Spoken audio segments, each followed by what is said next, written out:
میرے معزز مسلمان بزرگوں، عزیز بھائیوں اور امت مسلمہ کی مقدس ماں اور بہنوں، اللہ رب العزت نے زندگی کے یہ چند سانس عطا فرمائے ہیں، اور اس کے اندر میرے اللہ کی چاہت یہ ہے کہ لوگ نیکیوں میں سبقت کریں، حرص کریں نیکیوں کا۔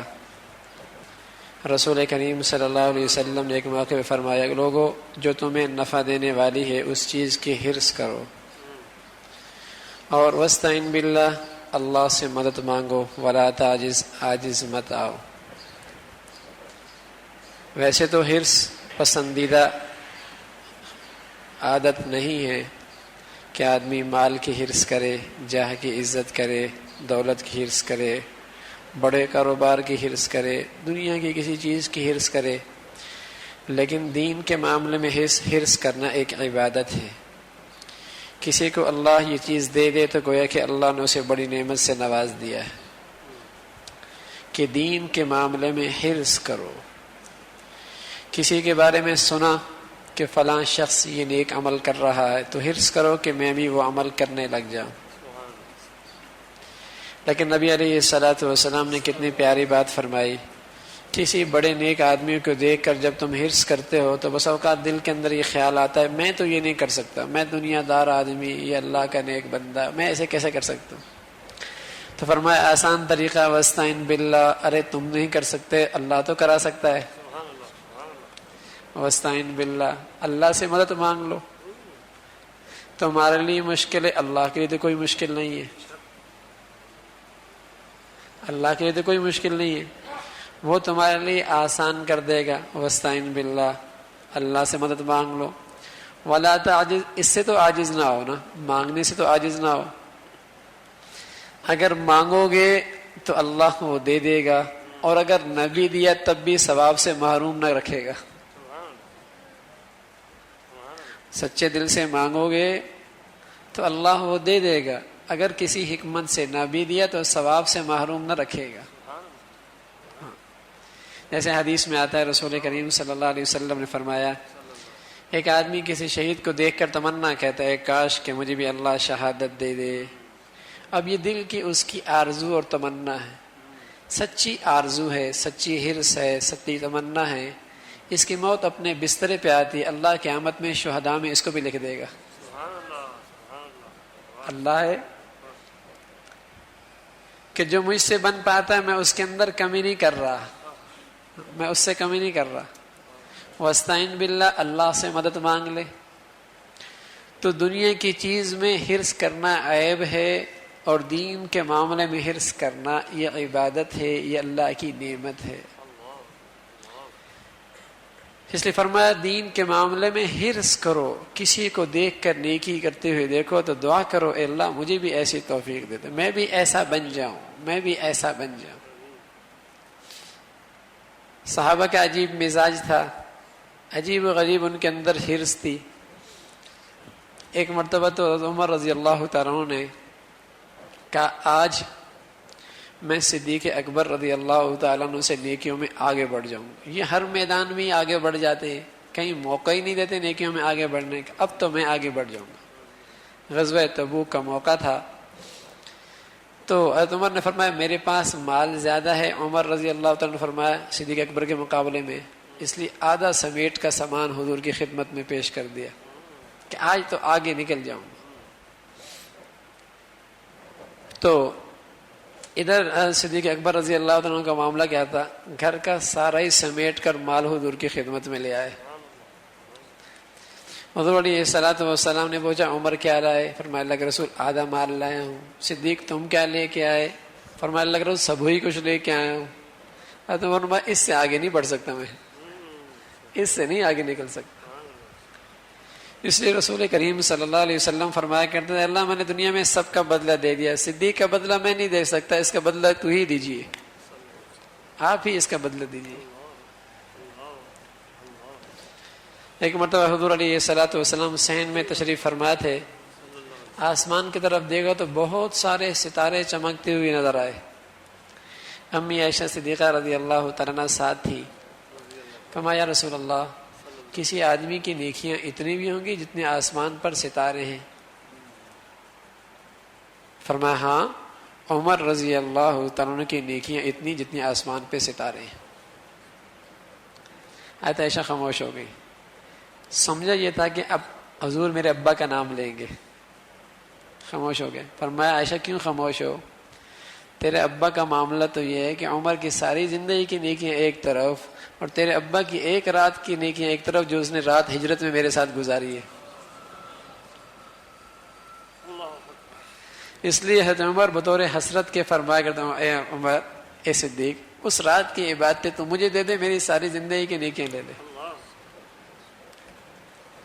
تو وہاں بھی حرص تھی، یہ حرص تھی.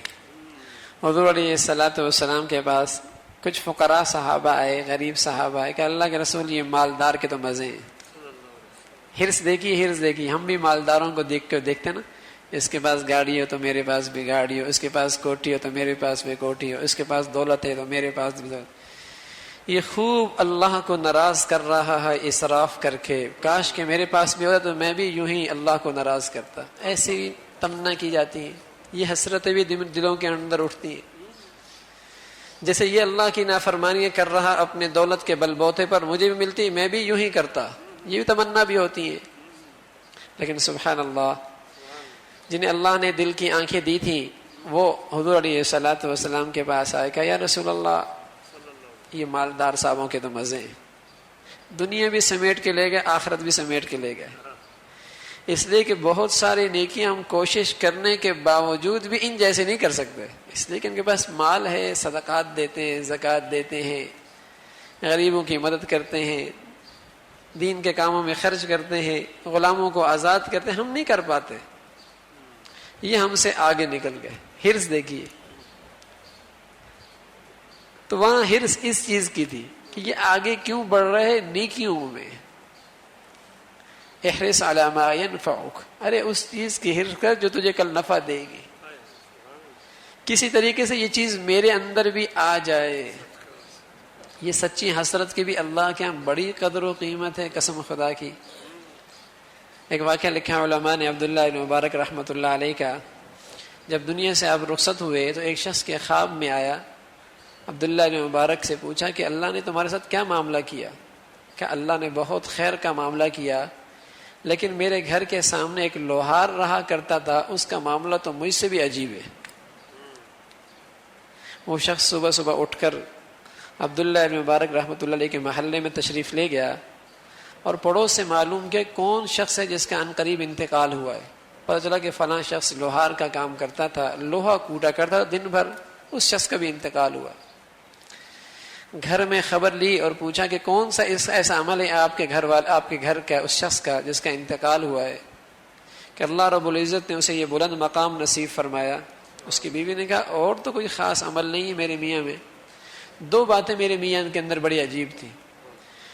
ایک تو یہ کہ جب وہ لوہا کوٹ رہا ہوتا اور وہ اپنا ہتھوڑا اپنے کندھے تک لے جا چکا ہوتا، عین اس وقت اللہ کی آواز بلند ہوتی اللہ اکبر، تو اس کے دل کے اندر اللہ کی عظمت کا اس قدر لحاظ تھا کہ اللہ اکبر کانوں میں پڑنے کے بعد اب یہ تھوڑا کندھے کے پیچھے تو جا سکتا ہے لیکن وہ اب لوہے پہ نہیں مارتا کہ اللہ نے بلا لیا. اللہ اکبر ہوتی ہی اللہ کی طرف چل پڑتا. اور دوسرا اس کا یہ عمل تھا کہ ہمارے گھر کے سامنے ایک بزرگ رہا کرتے تھے عبداللہ بن مبارک رحمۃ اللہ علیہ، اور رات کو اللہ کی عبادت کرتے تھے اور یوں لگتا تھا جیسے کہ کوئی لکڑی گاڑ دی ہو، اس انداز میں ان کے طویل قیام ہوا کرتے تھے، اللہ کلام پڑھتے تھے رات بھر مزے لے کر. تو میرا میاں ٹھنڈی آہیں بھرا کرتا تھا کہ کاش کہ میرے بھی کوئی رزق کا معاملہ سہولت والا ہوتا اور میں بھی عبداللہ بن مبارک جیسا ایسا ہی اعمال کرتا. تو وہ شخص سمجھ گیا کہ ہاں یہ حسرت نایاب ہی نے اس کو آخرت میں قابل رشک بنا دیا. یہی وہ عمل ہے کہ اندر حرص تو ہے نا، سچی حسرت تو ہے کہ اللہ یہ چیز مجھے بھی نصیب کر دیتا کہ میں بھی ایسا بن لیتا. تو نیکیوں میں حرص مطلوب ہے، نیکیوں میں حرص مطلوب ہے، حسرت مطلوب ہے. اور رسول کریم صلی اللہ علیہ وسلم نے کتنا پیارا نسخہ دے دیا، فصل اللہ وستعین باللہ، اللہ سے مدد مانگ. میاں کسی کو دیکھ رہا ہے تہجد پڑھتے ہوئے، الحمدللہ اس کا معمول ہے، مجھے یہ ہے کہ میں تو رات کو دیر سے سوتا ہوں، تہجد نہیں پڑھ سکتا، لیکن اگر یہ حسرت سچی ہے تو اللہ سے مانگنا شروع کر دے، اے اللہ مجھے بھی تہجد کی توفیق دے دے. اپنی طرف سے تدبیر کر لے، اور اگر پھر بھی نہیں اٹھتا تو انشاءاللہ تہجد کا ثواب مل جائے گا. مانگ رہا ہے، کوشش کر رہا ہے، پھر بھی نہیں اٹھ رہا ہے، ثواب مل جائے گا. تو اللہ سے مانگنے سے تو عاجز نہ رہے نا کہ اے اللہ فلاں آدمی اتنا بڑی نیکی کر رہا، فلاں تیرا اتنا مقبول بندہ ہے، میں بھی ایسا مقبول بندہ بن جاؤں. یہ تو مانگ سکتے. فاسأل اللہ. جیسے آج دنیا والوں کو دیکھ کر ہم مانگتے ہیں میرے کو بھی یہ مل جائے، یہ بھی مل جائے، یہ بھی مل جائے، یہ بھی مل جائے. ہر کوئی دعا ہماری خالی نہیں ہوتی ان چیزوں سے دنیا مانگنے میں. تو کبھی اللہ سے یہ بھی مانگ لیا کریں، اے اللہ جو تیرے پیارے ہیں ان پیارے بندوں کے اعمال بھی ہمیں بھی نصیب فرما دے، ہمیں بھی اس کی توفیق دے دے. اس کی حرص کرے، احرص علی ما ینفع. اور دعاؤں سے عاجز نہ رہیں، دعا ضرور کریں. اسی کو اللہ فرمایا فاستبقوا الخیرات، سبقت کرو ایک دوسرے سے، آگے بڑھو ایک دوسرے سے. یہ ہے مقابلہ کرنے کی جگہ. فَلْيَتَنَافَسِ الْمُتَنَافِسُونَ، یہ ہے جس کے اندر ایک دوسرے سے سبقت کرے. یہ میدان ہے سبقت کرنے کا، اس کے اندر کوشش کی جائے کہ میں آگے بڑھ جاؤں. اور دوسری بات رسول کریم صلی اللہ علیہ وسلم نے فرمائی وَإِنْ أَصَابَكَ شَيْءٌ فَلَا تَقُلْ لَوْ أَنِّي فَعَلْتُ لَكَانَ كَذَا وَكَذَا. اگر کوئی کام، کوئی مصیبت، کوئی آزمائش، کوئی تکلیف، کوئی درد تجھے پہنچ جائے تو یہ مت کہا کر کہ اگر ایسا ہو جاتا تو یہ مصیبت مجھے نہ پہنچتی، ایسا ہو جاتا تو یہ مصیبت مجھے نہ پہنچتی. یوں نہ کہا کر، بلکہ یوں کہا کر قدر اللہ ما شاء فعل، جو اللہ نے چاہا وہ ہوا. فرمایا فَإِنَّ لَوْ تَفْتَحُ عَمَلَ الشَّيْطَانِ، اگر تم نے کہا نا اگر یوں ہوتا تو یوں نہ ہوتا، تو یہ تم نے شیطان کا دروازہ کھول دیا ہے. جو ہونا ہے وہ تو ہو جائے گا، لیکن تمہارے غم کی زندگی طویل ہو جائے گی، تمہاری پریشانی اور زیادہ طویل ہو جائے گی، تمہاری بے چینی اور بڑھ جائے گی. جو ہونا ہے وہ تو ہو گیا. اگر میں ایسا کر لیتا، یہ جو اگر ہے، اس اگر نے تیرے غم کو بڑھا دینا ہے، اگر نے تیرے غم کو بڑھا دینا ہے. اس لیے کہ تو ایمان لا چکا ہے، ان تؤمن باللہ، تو اللہ پر ایمان لا چکا ہے، اور تو اس کی تقدیر پر بھی ایمان لا چکا ہے کہ جو ہوتا ہے اللہ کی طرف سے ہوتا ہے، اور اللہ کے بغیر کوئی کچھ نہیں کر سکتا. وَلَوِ اجْتَمَعَتْ عَلَىٰ أَن يَنفَعُوكَ بِشَيْءٍ لَمْ يَنفَعُوكَ بِشَيْءٍ إِلَّا مَا كَتَبَ اللَّهُ لَكَ وَلَوِ اجْتَمَعُوا عَلَىٰ أَن يَضُرُّوكَ بِشَيْءٍ لَمْ يَضُرُّوكَ بِشَيْءٍ إِلَّا مَا كَتَبَ اللَّهُ عَلَيْكَ جُفَّتِ الصُّحُفُ وَرُفِعَتِ الْأَقْلَامُ أَوْ كَمَا قَالَ. فرمایا ساری دنیا مل جائے تجھے نفع پہنچانا چاہے نہیں پہنچا سکتی مگر جو اللہ نے تیرے لکھ دیا ہے.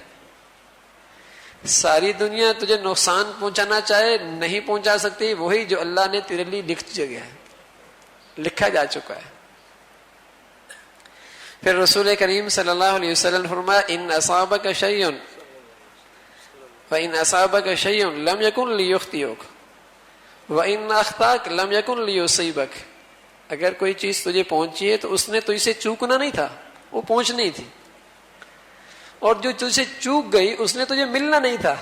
کچھ بھی کر لیتا، کچھ بھی کر لیتا، اس نے نہیں ملنا تھا.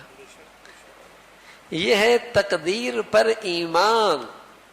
اور یہ ایسا پیارا نسخہ ہے کہ غموں کے زمانے کو مختصر کر دیتی ہے.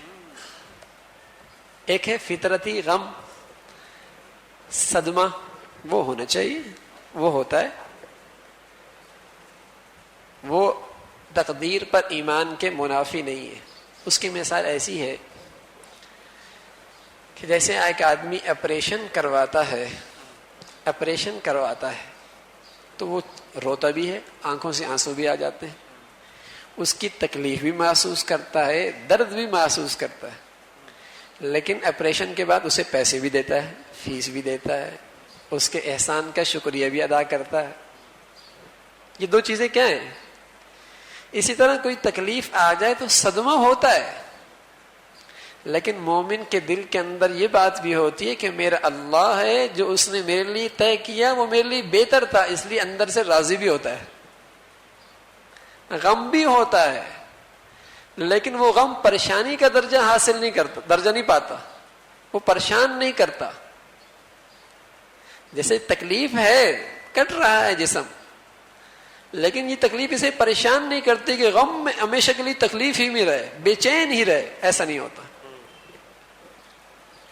تو صدمہ ہوتا ہے, درد ہوتا ہے, آنکھوں سے آنسو بھی بہہ پڑتے ہیں اس تکلیف پر, لیکن دل سے اللہ کے فیصلے پہ ناراضگی کا اظہار نہیں کرتا, شکوے اور شکایت نہیں کرتا. یوں نہیں کہتا اگر میں یوں کر لیتا تو یوں ہو جاتا,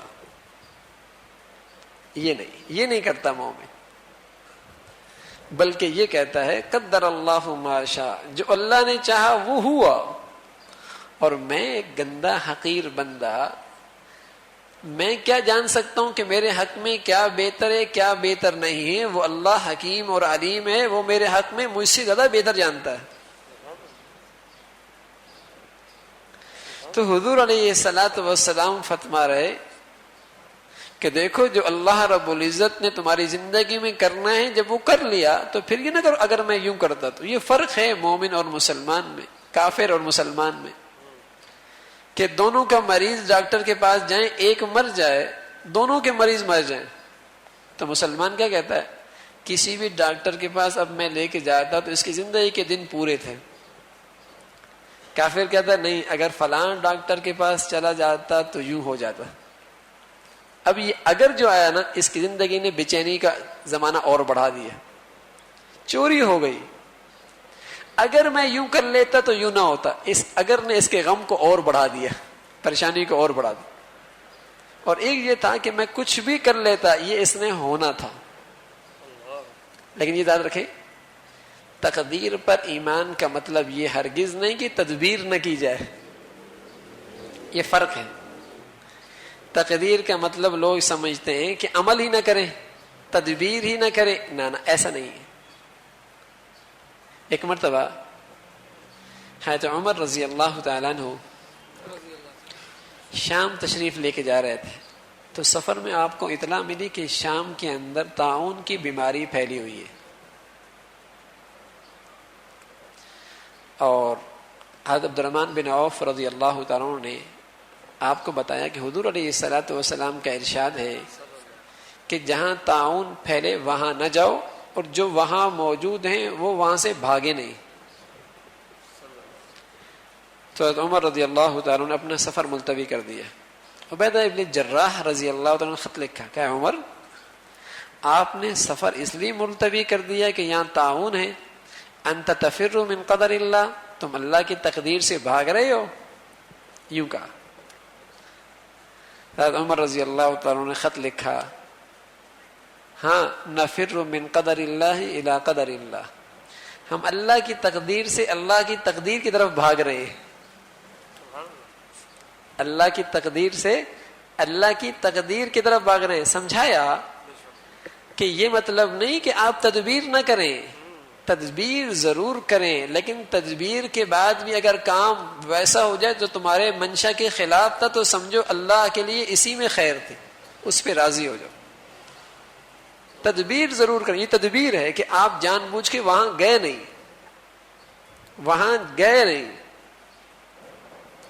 تو ایک ہے تدبیر اور ایک ہے تقدیر, دونوں چیزیں الگ الگ ہیں.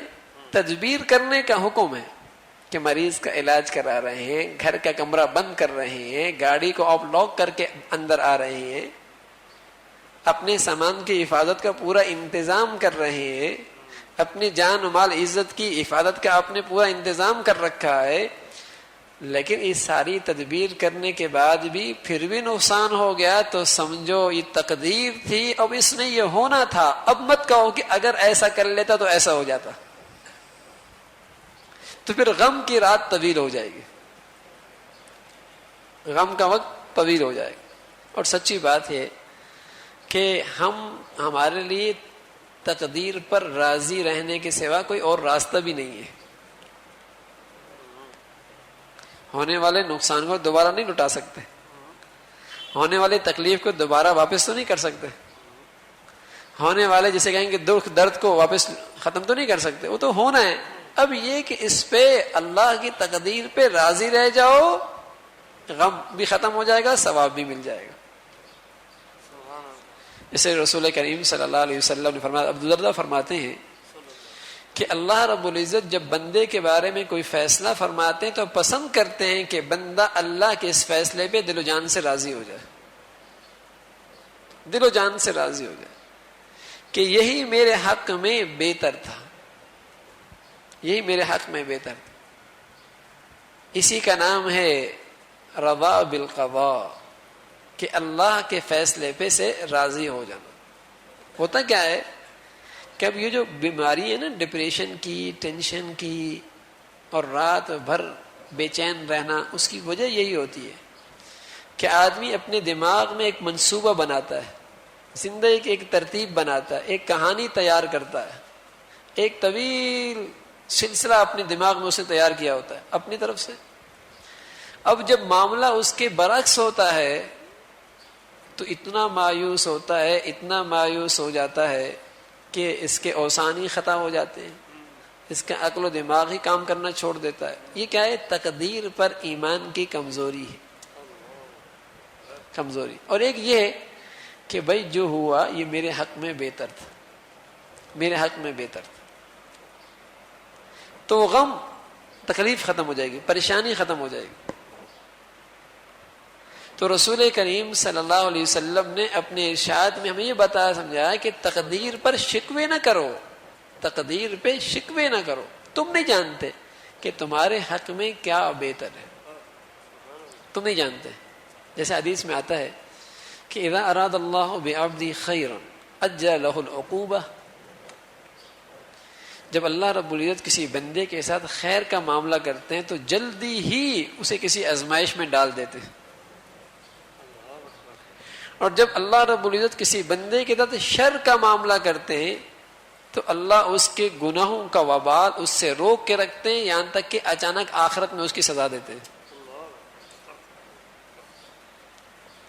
اب کوئی بھی میرے مزاج کے خلاف کام ہو رہا ہے تو میرا کام تو راضی ہونا ہے نا، کہ ارے اس کے اندر میرے لیے فائدہ ہے، اس لیے میرے لیے فائدہ ہے، اسی میں خیر ہے. تو میں عرض یہ کر رہا ہوں کہ یہ ایک بہترین سکون کا راز جو رسول کریم صلی اللہ علیہ وسلم نے بتایا کہ پھر تقدیر پر شکوے نہ کہ اگر میں ایسا کر لیتا تو ایسا ہو جاتا. ایسا نہیں ہونا، اب جو ہونا وہ سو ہو چکا. اسی کو دل و جان سے قبول کر لو، غم پریشانی بھی ختم ہو جائے گی، اجر بھی ملے گا، اجر بھی ملے گا. اور ایک حدیث کا مفہوم ہے رسول کریم صلی اللہ علیہ وسلم کا کہ جو بندہ میری آزمائش پر، میری طرف سے آنے والی بیماری پر، کمزوری پر دل و جان سے راضی جاؤ، پھر وہ کسی اور رب کو تلاش کرے، کسی اور رب کو تلاش کرے. جب اس نے مجھے رب مانا ہے تو رب تو کہتے ہیں پر پالنے والا، جیسے ماں پالتی ہے، باپ پالتا ہے. ماں اور باپ دونوں پالنے کے اندر ہر بچے کی خواہش نہیں پوری کرتے، بچے کی ہر خواہش نہیں پوری کرتے. اگر بچے کی ہر خواہش ہی پوری کر لیں پھر بچہ نہیں، تربیت نہیں ہو سکتی اس کی، پھر وہ نہیں پروان منزل تک نہیں پہنچ سکتا. کچھ مانتے ہیں، کچھ نہیں مانتے، کچھ دیتے ہیں، کچھ نہیں دیتے، کبھی مذاق، کبھی پیار کرتے ہیں، کبھی تھپڑ مارتے ہیں، کبھی سلاتے ہیں، کبھی جگاتے ہیں، کبھی ہنساتے ہیں، کبھی رلاتے ہیں. وہ تربیت کر رہے ہیں نا. تو فرمایا میں مربی ہوں، میں مربی ہوں. اگر مجھے رب مانتے تو پھر ان سب چیزوں پہ دل و جان سے راضی رہو. میں نے یہ سب کچھ کرنا ہے، تمہاری تربیت کرنی ہے. اللہ کا نظام ہے کہ بس اوقات اللہ رب العزت نعمتیں دے کر دے کر دے کر اپنی طرف متوجہ کرتا ہے. جب بندہ اللہ کی طرف پھر بھی متوجہ نہیں ہوتا تو آزمائش اور امتحان کی زنجیروں میں جکڑ کر اپنی طرف متوجہ کرتا ہے. تو یہ بھی تو اس کی محبت کا انداز ہے, یہ بھی اس کی تربیت کا انداز ہے کہ پھر بھی اپنی طرف ہی متوجہ کر رہا. پہلے اس طریقے سے چاہا, پھر اس طریقے سے چاہا. تو وہ رب ہے, وہ رب ہے, وہ جس حال میں مجھے رکھے میرے لیے وہی حال ہی بہتر ہے. جتنا دے اتنا ہی میرے لیے بہتر ہے, جس طریقے سے دے اتنا ہی میرے لیے بہتر ہے, یہی میرے لیے بہتر ہے. اگر اس کے اندر راضی نہیں تو بے چینی میں اضافہ ہوگا, سوچتا ہی رہے گا بیچارہ. یہ لوگ سوچوں کے بیمار ہوتے ہیں نا, سوچتے ہی رہتے ہیں. وہ کیا ہے, وہ اللہ کی اس تقدیر پہ راضی نہیں ہوتے. وہ کہتا نہیں میں یوں کر لیتا تو یوں ایسا ہو جاتا. سوچتا ہی رہتا ہے بیچارہ کہ ایسا کیوں نہیں ہوا, ایسا کیوں نہیں ہوا. یہ ہمارے معاشرے کا مستقل روگ ہے, روگ بیماری ہے جو اب سرایت کر چکی اللہ کی ذات پہ اعتماد نہ ہونے کی وجہ سے, تقدیر پر ایمان نہ ہونے کی وجہ سے, تقدیر پر ایمان کی کمزوری کی وجہ سے. کسی سے پوچھو وہ ہر وقت ایک غم میں, ایک سوچ میں لگا ہے. وہ کہتا نہیں یوں ہو جاتا. ارے میاں نہیں, ہم بندے ہیں, ہمارا ایک اللہ ہے. ہم نے اس جہان کو نہیں چلانا بلکہ چلانے والے کے مطابق چلنا ہے. ذوالنون مصری رحمۃ اللہ علیہ کے پاس کسی نے کہا حضرت کیسی گزر رہی؟ کہا بہت اچھی گزر رہی ہے. کہا کیسے؟ کہا اس جہان میں وہ ہو رہا جو ہم چاہ رہے ہیں. کہا حضرت وہ ہو رہا ہے جو آپ چاہ رہے ہیں؟ کہاں بھائی, اس جہان میں وہ ہوتا ہے جو ہمارا اللہ چاہتا ہے. ہم نے اپنی چاہت کو اللہ کی چاہت میں فنا کر دیا. جیسے وہ چاہتا ہے ہم بھی ویسے چاہ لیتے ہیں. ہم بھی خوش, ہم بھی خوش. جس حال میں وہ ہمیں رکھے ہم اس پہ راضی. تو رسول کریم صلی اللہ علیہ وسلم فرما رہے کہ دیکھو تقدیر پر راضی رہ جاؤ, تقدیر پہ راضی رہو. اور یہ مطلب ہرگز نہیں ہے کہ اس کام کی تدبیر نہ کی جائے نہ. اور عمل سے, جیسے لوگ کہتے ہیں نا کہ بھئی اللہ چاہے گا تو نماز پڑھ لیں گے, اللہ چاہے گا تو داڑھی رکھ لیں گے, اللہ چاہے گا تو حج پہ کر لیں گے, حج کر لیں گے. کبھی انہوں نے یہ نہیں کہا کہ اللہ چاہے گا تو کھانا کھا لیں گے, وہ تو شروع کر دیتے ہیں کھانا, ٹھیک ہے نا. کبھی یہ نہیں کہتے کہ اللہ نے چاہا تو خود بخود مال باہر سے گھر پہ آ جائے گا, میں تو گھر میں ہی بیٹھا رہوں گا, دکان پہ آج نہیں جا رہا, اللہ نے چاہا تو رزق دے دیں گے. وہاں تو بڑی سمجھداری کا مظاہرہ کرتے ہیں. کہتے نہیں بھائی دکان تو کھولنی ہے نا, کھول کر پھر اللہ چاہے گا تو کسی کو بھیج دے گا, نہیں چاہے گا تو نہیں بھیجے گا.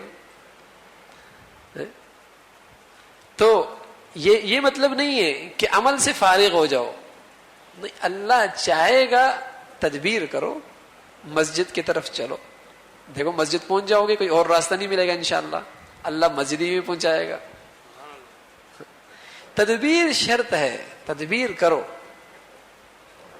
تو تقدیر کا مطلب یہ ہرگز نہیں ہے کہ عمل نہیں کرنا, ہاتھوں پہ ہاتھ باندھ کے بیٹھ جانا, یہ مطلب نہیں ہے. تدبیر کر کے پھر اللہ کے فیصلے پہ راضی ہو جانا. حضرت علی رضی اللہ تعالیٰ عنہ, تو ایک شخص نے کہا کہ تقدیر کا کیا مطلب ہے؟ فرمایا ایک پاؤں کھڑا کرو, کر لیا. کہا میاں دوسرا بھی کر لو. کہا نہیں کر سکتا. کہا یہی مطلب ہے, ٹھیک ہے نا. اتنا اللہ نے ہمیں اختیار دیا ہے, اتنا اختیار اللہ نے اپنے پاس رکھا ہے کہ دونوں نہیں کر سکتے, دونوں پاؤں کھڑے نہیں کر سکتے. اس لیے جو اللہ نے ہمیں حکم دیا ہم اس میں کمی نہ کریں, اور پھر جو اللہ کرے تصرف کرے اس پہ دل و جان سے راضی ہو جائیں. اسی کا نام ہے یا ایھا النفس المطمئنہ. یہ ہے وہ بندے جب مرنے لگتے ہیں تو اللہ انہیں بشارت سناتا ہے کہ دیکھو تم دنیا میں ہر حال میں ہماری تقدیر پہ راضی رہے, آج ہم تم سے راضی اس لیے کہ تم ہم سے راضی تھے. تمہارے دل میں کبھی شکوہ اور شکایت نہیں آیا. تمہارے دل میں ہم نے تمہارے لیے جو فیصلہ کیا کبھی شکوہ اور شکایت نہیں ہے. تم دل و جان سے ہمارے لیے راضی تھے کہ اللہ اسی میں بہتر, اسی میں ہمارے لیے بہتری ہے. تو بڑا پرسکون راستہ ہے زندگی کا, تقدیر پہ راضی رہنا, اپنے مالک کے فیصلوں پہ راضی رہنا, اسے سمجھنا کہ وہ علیم ہے، ہم سے زیادہ جانتا ہے، حکیم ہے، ہماری حکمتوں اور مسلطوں سے وہ زیادہ واقف ہے۔ یا ایھا النفس المطمئنہ، اے اطمینان والی جی، ارجعی الی ربک راضیۃ مرضیہ فادخلی فی عبادی۔ سب سے بڑا خوشخبری کیا ہے؟ کہ تو ہماروں میں شامل ہو گیا، تو ہمارا ہو گیا، فادخلی فی، تو میرے محبوب بندوں میں شامل ہو گیا۔ کیوں؟ اس لیے کہ دنیا کے اندر تیری جو یہ خصلت تھی نا، یہ جو خصلت تھی کہ تجھے ہم نے نقصان میں رکھا تب بھی راضی، تکلیف میں رکھا تب بھی راضی، دکھوں میں رکھا تب بھی راضی، بیماریوں میں رکھا تب بھی راضی، یہ تیرا ایسی خوبی تھی کہ تو ہمارے خاص بندوں میں شامل ہو، عبادی، میرے بندوں میں۔ اے صحابی عمران ابن حسین رحمۃ اللہ علیہ رضی اللہ تعالیٰ 33 سال تک بسترے پہ پڑے رہے، نہ دائیں کروٹ لے سکتے تھے نہ بائیں کروٹ لے سکتے تھے، اسی حال میں نماز پڑھتے، اسی حال میں اپنی عبادات کو بجا لاتے، قضاء حاجت بھی اسی حال میں، زندگی کی ضروریات بھی اسی حال میں۔ 33 سال تھے، لیکن جو بھی دیکھتا تو ان کے چہروں پہ بشاشت، تر و تازگی۔ لوگ حیران ہوتے کہ ایسے تو اچھے خاصے صحت مند لوگوں کے چہروں پہ نہیں ہوتی۔ تو فرمایا کرتے تھے کہ میں اللہ کے فیصلے پہ دل و جان سے راضی ہو گیا ہوں، اللہ نے مجھے آخرت کے وہ آثار دکھا رہے ہیں، وہ آثار دکھا رہے ہیں کہ جس کی وجہ سے میرا بے چینی اطمینان سے بدل گیا ہے، ہر وقت مطمئن رہتے۔ تو یہ چیز ہے، جب زندگی ہے، کوئی دنیا میں ایسا انسان نہیں ہے جو یہ کہ دنیا کے اندر میری ہر خواہش پوری ہو، ہر چاہت پوری ہو گئی ہو، ہر ضرورت پوری ہو گئی ہو، ہر کام میرے چاہت کے مطابق، کچھ ہوں گے کچھ نہیں ہوں، کبھی راحت کبھی کچھ، کبھی صحت کبھی بیماری، کبھی صحت کبھی ٹھیک کبھی تکلیف، کبھی راحت کبھی غم، یہ سب کچھ زندگی میں آئے گا، اور اللہ کے نیک بندوں پر بھی آتا ہے۔ بلکہ حضور علیہ الصلوۃ والسلام نے فرمایا اشد البلاء الانبیاء ثم الامثل فالامثل، او کما قال علیہ الصلوۃ والسلام، اللہ کے نیک بندے، سب سے بڑا طبقہ انبیاء کا، ان پر سب سے زیادہ اللہ کی آزمائشیں آتی ہیں۔ پھر انبیاء کی زندگی جو جتنا قریب ہوتا ہے اس پر بھی آزمائشیں اتنی زیادہ ہوتی ہیں، نیک بندوں پر بھی آتی ہیں، لیکن نیک بندے اس تکلیف کو اپنے لیے راحت کا سامان، توشہ آخرت بنا لیتے ہیں، اور جو دوسروں کے لیے آتے ہیں تو ان کے لیے وہ صرف نیری تکلیف ہی رہتی ہے، اجر و ثواب سے بھی محروم رہتے ہیں۔ تکلیف تو سب پہ آتی ہے، نیکوں پر بھی آتی ہے، بدوں پر بھی آتی ہے، ٹھیک ہے نا؟ تقدیر پہ جو راضی رہیں ان پر بھی آتی ہے، جو تقدیر پہ راضی نہ رہیں ان پر بھی آتی سب پر ہے۔ اس دنیا میں جہان ہی ایسا ہے، دنیا کا، یہ دنیا کا جہان ہی اللہ نے ایسا بنایا کہ کچھ اس کی خواہشات پوری ہوں گی، کچھ نہیں پوری ہوں گی، کچھ چاہتوں کے مطابق ہوگا، کچھ چاہتوں کے مخالف ہوگا۔ لیکن جو لوگ اللہ کی تقدیر پہ، فیصلے پہ راضی رہتے ہیں، ایک تو یہ اپنا غم ہلکا کر لیتے ہیں، تکلیف کی، جیسے کہیں کہ پریشانی کی رات کو اور مختصر کر لیتے ہیں، اور دوسرے اللہ کے خزانوں میں اپنی توشہ آخرت جمع کر لیتے، توشہ آخرت بھی بنا لیتے۔ اور جو اس سے محروم ہوتے ہیں، دنیا کی تکلیف بھی اٹھائی، ثواب سے بھی محروم ہوئے، اور غم کا سلسلہ اور طویل ہو جاتا ہے، سوچتا ہی رہتا ہے ایسا ہو جاتا ہے، بیٹا سب دنیا سے چلا گیا۔ ایک تو یہ انا للہ و انا الیہ راجعون، ایک تو یہ انداز ہے انا للہ و انا الیہ راجعون، اے اللہ انا للہ، ہم تیرے ہیں، ہم تیرے بندے ہیں، تجھے پورا حق تھا کہ ہمارے اندر جیسے چاہتا تصرف کرتا، یہ بیٹے بھی تیرے، مال بھی تیرا، عزت بھی تیری، ہم بھی تیرے، جیسے تو چاہتا اس کے اندر تصرف کرنے کا تجھے پورا حق حاصل تھا، ہم تیرے، اور باقی وَإِنَّا إِلَيْهِ رَاجِعُونَ، تیرا وعدہ ہے کہ جو میری تقدیر پہ راضی رہتا ہے میں اسے بہت دیتا ہوں، ہم تیرے پاس آنے والے ہیں، اپنے صبر کا بدلہ لے لیں گے۔ اِنَّا لِلَّهِ وَإِنَّا إِلَيْهِ رَاجِعُونَ، ہم تیرے ہیں، ہمارا مال تیرا، اولاد تیری، سب کچھ تیرا، تو نے جیسا تجھے حق تھا تصرف کیا، ہم اس پہ راضی ہیں۔ وَإِنَّا إِلَيْهِ رَاجِعُونَ، ہم آئیں گے تیرے پاس اپنے اس رضا بالقضاء کے جو اجر و ثواب تو نے رکھا ہے وہ لینے کے لیے تیرے پاس آ رہے ہیں۔ ایک تو یہ، اور ایک یہ کہ غم کو لے کر ساری زندگی بیٹھ جائے، غم ہی غم، پریشانی پریشان۔ حضور علیہ الصلوۃ والسلام کے جب بیٹے کا انتقال ہوا تو حضور گود میں لے کر آنکھوں سے آنسو آ رہا ہے۔ فرمایا اللہ کے رسول آپ کے آنکھوں سے آنسو؟ فرمایا ہاں، یہ محبت کے آنسو ہیں، یہ پیار کے آنسو ہیں۔